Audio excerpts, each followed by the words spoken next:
आज की कहानी खुद को बदलो। आइए कहानी शुरू करते हैं। किसी नगर में एक व्यक्ति रहा करता था जिसका इस संसार से मन भर चुका था, जो इस संसार की मोह माया को त्याग देना चाहता था। उसने एक दिन यह फैसला किया कि वह इस संसार की हर एक मोह माया को त्याग देगा। उसने अपना मन बना लिया था। उस व्यक्ति ने सन्यासियों का जीवन देखा था और उसने अब यह तय कर लिया था कि वह अब एक सन्यासी बनेगा। वह तुरंत अपने घर से निकलकर पास में रह रहे एक बौद्ध भिक्षुक के पास जाता है और उनसे कहता है कि मुझे एक सन्यासी का जीवन जीना है। मैं इस संसार की मोह माया को त्याग देना चाहता हूँ। इस पर वह बौद्ध भिक्षु उस सन्यासी से कहते हैं कि क्या तुम सच में सन्यासी का जीवन जीना चाहते हो? इस पर वह व्यक्ति उस बौद्ध भिक्षु के सवालों का जवाब देता है और कहता है, जी बिल्कुल। वह व्यक्ति कहता है, मैंने तय कर लिया है कि अब मुझे इस संसार की मोह माया को त्यागना है। उस वृद्ध की बात सुनकर बौद्ध भिक्षु कहते हैं, तो ठीक है, लेकिन तुम्हें मेरी एक बात माननी होगी। इस पर वह व्यक्ति कहता है कि मैं आपकी सारी बात मानने को तैयार हूं। इस पर वह बौद्ध भिक्षु उस व्यक्ति से कहते हैं कि आज के बाद तुम मुझसे कभी नहीं मिलोगे। जब मुझे जरूरत होगी तब तुम्हें खुद ही बुला लूंगा। हमारे आश्रम में 1000 सन्यासी रहते हैं। तुम्हें उन्हीं की तरह रहना है और उन्हीं की तरह खाना है, उन्हीं की तरह वस्त्र पहनना होगा और ठीक वैसा ही जीवन जीना होगा जैसे कि वे सब जी रहे हैं। इस पर वह व्यक्ति कहता है कि ठीक है गुरुवर, मैं तैयार हूं। इतना कहकर वह व्यक्ति उस बौद्ध भिक्षु को प्रणाम करता है और वहां से आश्रम की ओर चला जाता है। आश्रम में जाने के बाद उसे एक कमरा मिलता है। वहां जाकर चुपचाप बैठ जाता है। आश्रम में रहने वाले सभी लोग उसे चावल कूटने का काम दे देते हैं। वह व्यक्ति उन 1000 सन्यासियों के लिए हर रोज चावल कूटने का काम करने लगा। इसी तरह उसका जीवन व्यतीत होने लगा। उसे लगता था कि जब गुरुजी को उसकी जरूरत होगी तब वह उसे बुला लेंगे। इसी इंतजार में वह व्यक्ति वहां रहने लग जाता है। वह सुबह से लेकर शाम तक केवल चावल कूटने का ही काम करता था। उसे यह काम करते करते धीरे धीरे 12 साल बीत गए। अभी तक वह बौद्ध भिक्षुओं ने उस चावल कूटने वाले व्यक्ति को कभी नहीं बुलाया। लेकिन यह काम करते करते अब उस चावल कूटने वाले व्यक्ति के मन में कोई भी विचार नहीं रह गए थे। ना ही कोई अहंकार और ना ही कोई समस्या उसके मन में पनप रही थी। 12 सालों के बाद वह बौद्ध भिक्षु कब वृद्ध हो चुके थे। उन्हें लग चुका था कि अब उनका अंतिम समय आ चुका है और उन्हें अपना एक उत्तराधिकारी चुनना होगा। इसीलिए उन्होंने पूरे आश्रम में घोषणा करवा दी कि जो कोई भी मेरा उत्तराधिकारी बनना चाहता है वह देर रात में मेरे कमरे के बाहर 4 पंक्तियां लिखकर जाएगा और उसे उन पंक्तियों में बताना होगा कि जीवन जीने का सही तरीका क्या है, इस जीवन को किस तरीके से जीना सही है। इस जीवन का सत्य लिखना होगा, लेकिन एक बात याद रखना, उसे खुद के अनुभव के द्वारा लिखना होगा। किताब में कही हुई बातों को नहीं लिखना या कहीं से नकल करके नहीं लिखना। जो भी यह बताने में सफल हो जाएगा वही मेरा उत्तराधिकारी होगा। आश्रम में जितने भी लोग रह रहे थे वह सब उस बौद्ध भिक्षु को बहुत मानते थे। कोई भी उन्हें धोखा नहीं देना चाहता था। सभी भिक्षुओं के मन में यह चाहत थी कि वह उनका उत्तराधिकारी बने, लेकिन कोई भी यह काम करना नहीं चाहता था। उन 1000 बौद्ध भिक्षुओं में से एक विद्वान भिक्षुक ने बहुत ही हिम्मत जुटाकर अंधेरी रात में दीवार के बाहर लिख दिया कि मन एक दर्पण की तरह है, उसमें धूल जम जाती है।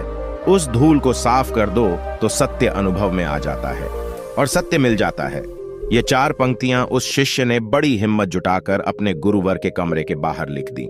अगली सुबह जब बौद्ध भिक्षु उठे और कमरे के बाहर लिखी 4 पट्टियां को पढ़ा और कहा कि किस मूर्ख ने लिखी है, मेरी दीवार को किसने खराब कर दिया है, उसे पकड़कर अभी मेरे पास लाओ। जब आश्रम में सभी लोगों ने पता किया तो पता लगा कि वह विद्वान शिष्य उन पंक्तियों को लिखने के बाद रात्रि में ही उस आश्रम को छोड़कर चला गया था, क्योंकि यह विचार उसके अपने नहीं थे और विद्वान शिष्य ने जाते जाते अपने कुछ मित्रों से कह दिया था, सुबह अगर गुरुवर को मेरी कुछ 4 पंक्तियां पसंद आई तो वह लोग मुझे बता देंगे, और अगर इन 4 पंक्तियों को पढ़ने के बाद गुरुवर गुस्सा हो जाएं तो तुम सब मेरा पता उन्हें कभी भी मत बताना। आश्रम के सभी लोग चिंता में पड़ गए कि कितनी अच्छी पंक्तियां तो लिखी हैं, उसमें फिर भी गुरुवर नाराज क्यों हो गए। इतनी अच्छी बात तो लिखी थी उसने कि मन दर्पण की तरह है, अगर उसे साफ कर दिया जाए तो उसका प्रतिबिंब स्पष्ट दिखने लगता है। वे सब कहते हैं, चलो देखते हैं कि गुरुवर को ऐसा उत्तराधिकारी कौन मिलेगा जो उनके सवालों का सही जवाब उस दीवार पर लिख सके। वह कौन होगा? कुछ लोग ये सब बातें उस चावल कूटने वाले व्यक्ति के कमरे के बाहर कर रहे थे। वह चावल कूटने वाला व्यक्ति पूरी बातें सुन लेता है और जोर जोर से हंसने लग जाता है। लोग उससे पूछते हैं, इसमें हंसने वाली बात क्या है? तुम्हें इसमें क्या गलत लगता है? वह चावल कूटने वाला व्यक्ति कहता है, गुरुवर सही तो कह रहे हैं कि किस नासमझ ने यह सब लिखा है। इस पर वैसे लोग गुस्सा हो जाते हैं और उस चावल कूटने वाले से कहते हैं कि तुम्हें क्या पता, तुम तो 12 सालों से सिर्फ चावल कूटने का ही काम कर रहे हो, तुम्हें किस बात का ज्ञान है? ना तो तुम्हें शास्त्रों का ज्ञान है और ना ही गुरुदेव ने तुम्हें कभी ज्ञान दिया। अगर तुम्हें इतना ही ज्ञान है तो तुम ही क्यों नहीं अच्छे शब्द बता देते?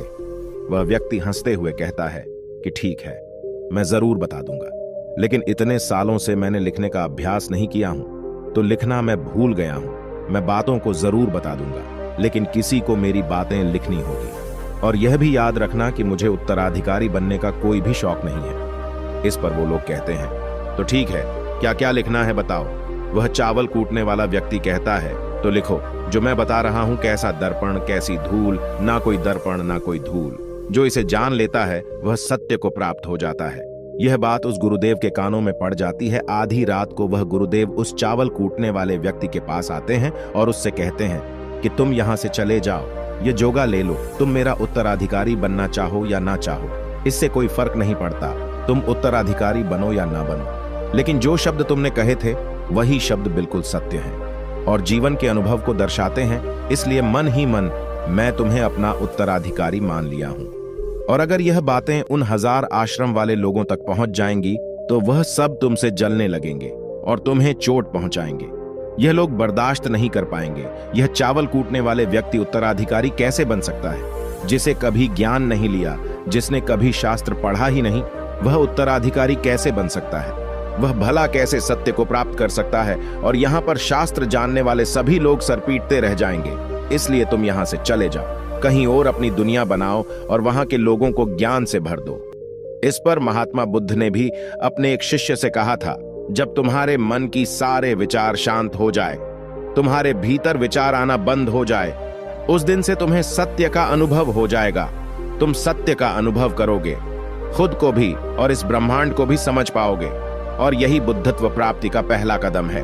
मन को शांत करने का पहला तरीका जो बौद्ध ग्रंथों में बताया गया है, वह खुद के विचारों पर करना, इन्हें अच्छे से समझना कि आखिर आपके अंदर कौन से विचार उत्पन्न हो रहे हैं, आपके अंदर आखिर क्या चल रहा है। उन्हें अच्छी तरीके से और जागरूकता के साथ समझने की कोशिश करना, ना कि अपने विचारों को दबाने की कोशिश करना। अगर आप अपने मन के विचारों को दबाने की कोशिश करते हैं तो यह गलत होगा, जिसकी वजह से मन और तेजी से भटकने लगेगा और बार बार भटकने लगेगा। जब भी आपको लगने लगे कि आपका मन बहुत तेजी से भटक रहा है तो तुरंत आप उस पर ध्यान देना शुरू कर दें। उसको जागरूकता के साथ देखें और अपने विचारों पर ध्यान दें। निरंतर प्रयासों के बाद आप पाएंगे कि आपके अंदर विचारों को जागरूक होकर देखने की एक आदत सी लग गई है। लेकिन उसी के साथ आप यह भी देख पाएंगे कि आपके मन में बुरे विचार अत्यधिक उत्पन्न हो रहे हैं। आपके मन में जो भी विचार उत्पन्न हो रहे हैं वह सकारात्मक भी हो सकते हैं और नकारात्मक भी। उनसे आपको कोई भी छेड़खानी नहीं करनी है, बस आपको अपने प्रयास पर काम करते रहना है। लेकिन यह अभ्यास आप लगातार करते रहे हैं तो एक समय आने के बाद आप अपने विचारों को नियंत्रित करने में सफल हो जाएंगे और उसे रोक भी सकते हैं। तब जाकर आपको असली शांति और सुकून की प्राप्ति हो जाएगी। तो दोस्तों, कैसी लगी आपको हमारी यह कहानी? अपने सुझाव हमें कमेंट बॉक्स में दीजिए और हमारे चैनल को लाइक और सब्सक्राइब कीजिए। अपना ख्याल रखना। नमो बुद्धाय।